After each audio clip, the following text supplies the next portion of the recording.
सीता जी ने बनाया भोजन, पर खाने कोई नहीं आया।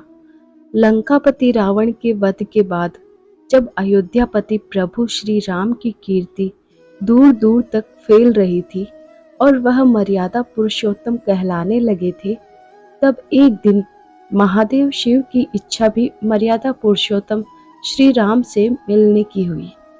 पार्वती जी को संग लेकर महादेव कैलाश पर्वत से उतरकर अयोध्या नगरी के रास्ते पर चल पड़े। भगवान शिव और मां पार्वती को अयोध्या आया देखकर श्री सीताराम जी बहुत खुश हुए। माता जानकी ने उनका उचित आदर सत्कार किया और स्वयं भोजन बनाने के लिए रसोई में चली गई। इस बीच भगवान शिव ने श्री राम जी से पूछा, आपके सेवक हनुमान जी दिखाई नहीं पड़ रहे हैं? श्री राम बोले, वे बगीचे में हैं। शिव जी ने श्री राम जी से बगीचे में जाने की अनुमति मांगी और पार्वती जी का हाथ थामकर बगीचे में आ गए। बगीचे की खूबसूरती देखकर उनका मन मोहित हो गया। आम के एक घने वृक्ष के नीचे हनुमान जी दीन दुनिया से बेखबर गहरी नींद में सोए थे और एक लय में खर्राटे से राम नाम की ध्वनि उठ रही थी। चकित होकर शिवजी और माता पार्वती एक दूसरे की ओर देखने लगे। माता पार्वती मुस्कुरा उठी और वृक्ष की डालियों की ओर इशारा किया। राम नाम सुनकर पेड़ की डालियां भी झूमने लगी थी और इनके बीच से भी राम नाम उच्चारित हो रहा था। शिवजी इस राम नाम की धुन में मस्त मगन होकर खुद भी राम राम कहकर नाचने लगे। माता पार्वती जी ने भी अपने पति का अनुसरण किया और अपने कोमल पांव थिरकाने लगी।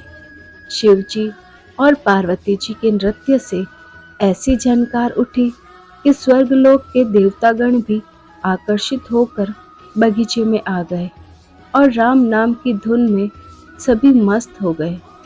माता जानकी भोजन तैयार करके प्रतीक्षारत थी, परंतु संध्या गिरने तक भी अतिथि नहीं पधारे।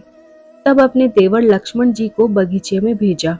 लक्ष्मण जी तो स्वयं को श्री राम का सेवक ही मानते थे, अतः बगीचे में आकर जब उन्होंने धरती पर स्वर्ग का नजारा देखा तो खुद भी राम नाम की धुन में झूम उठे।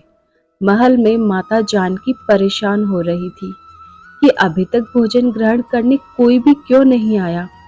उन्होंने श्री राम जी से कहा, भोजन ठंडा हो रहा है, चलिए हम ही जाकर बगीचे में से सभी को ले आए।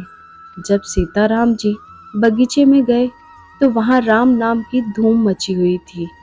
हनुमान जी गहरी नींद में सोए हुए थे और उनके खर्राटों से अभी तक राम नाम निकल रहा था।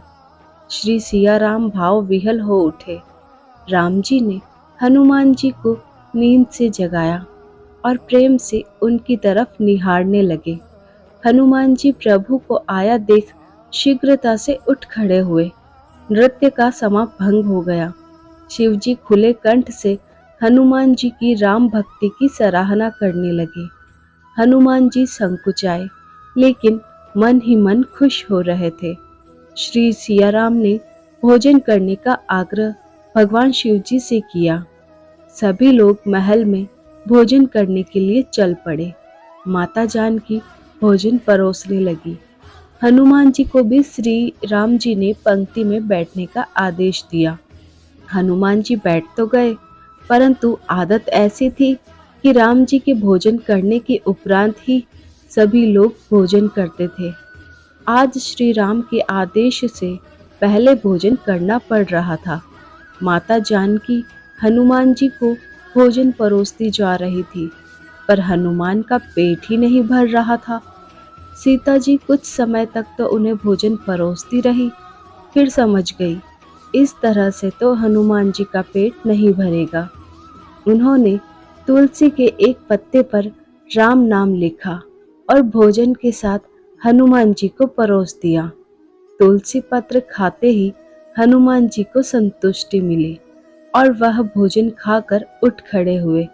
भगवान शिव ने प्रसन्न होकर हनुमान जी को आशीर्वाद दिया कि आपकी राम भक्ति युगों युगों तक याद की जाएगी और आप संकट मोचन कहलाएंगे। संकट हरे मिटे सब पीरा, जो सुमिरे हनुमत बलबीरा। धन्यवाद। जय श्री राम।